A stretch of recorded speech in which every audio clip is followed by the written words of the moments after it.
जय श्री श्याम दोस्तों, जय श्री राम। मैं अनुपम मौर्य आपका अपने चैनल पर स्वागत करता हूं।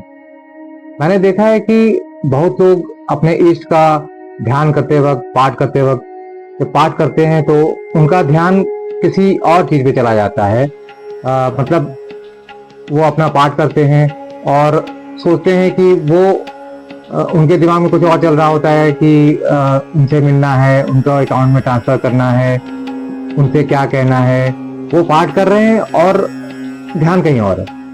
तो ध्यान करने का सबसे सही तरीका मेरे अकॉर्डिंगली, मेरे हिसाब से ये है कि जैसे कि हम हनुमान चालीसा का पाठ करते हैं तो हनुमान चालीसा में जैसे पंक्तियां आती हैं तो पंक्तियां जैसे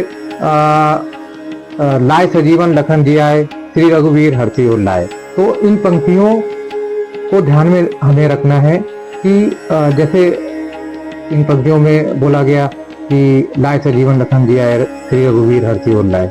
तो हमें अपने मन में ये कल्पना करनी है कि हनुमान जी संजीवनी पर्वत को अपने हाथ में उठाकर उड़कर ला रहे हैं, आसमान में उड़ रहे हैं। और फिर जब राम जी के पास पहुंचे तो लक्ष्मण जी को उन्होंने औषधि दी तो वो बेहोशी अवस्था से होश में आ गए। तो ये सीन हमें क्रिएट करना है।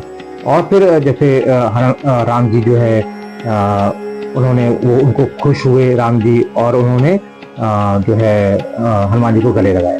तो ऐसे हमें अपने मन में पाठ करते वक्त जो पंक्तियां पढ़ रहे हैं उनका कल्पना करना है अपने मन में। तो हमारा जो मन है वो इधर उधर की बात नहीं सोचेगा, डाइवर्ट नहीं होगा। तो हम जो पाठ करते हैं उसका लाभ हमें बहुत अच्छे तरीके से मिलता है, क्योंकि हम भगवान की जब पंक्ति पढ़ रहे हैं, पाठ कर रहे हैं, तो हमें उनका दृश्य मन में रखना होता है, जिससे कि हम भगवान के बिल्कुल जैसे लगता है कि हम उनके सामने ही हम उनकी पूजा कर रहे हैं और ये हमारे आस पास ये जो दृश्य हैं चल रहे हैं। तो हम उसी माहौल में जब रहेंगे और अपने मन में सोचेंगे कि भगवान ऐसा ऐसा हमारे साथ कर रहे हैं या भगवान की जो हम श्रद्धा कर रहे हैं तो हम कैसे कर रहे हैं। तो इस तरह से पाठ करने से हमें बहुत लाभ होता है।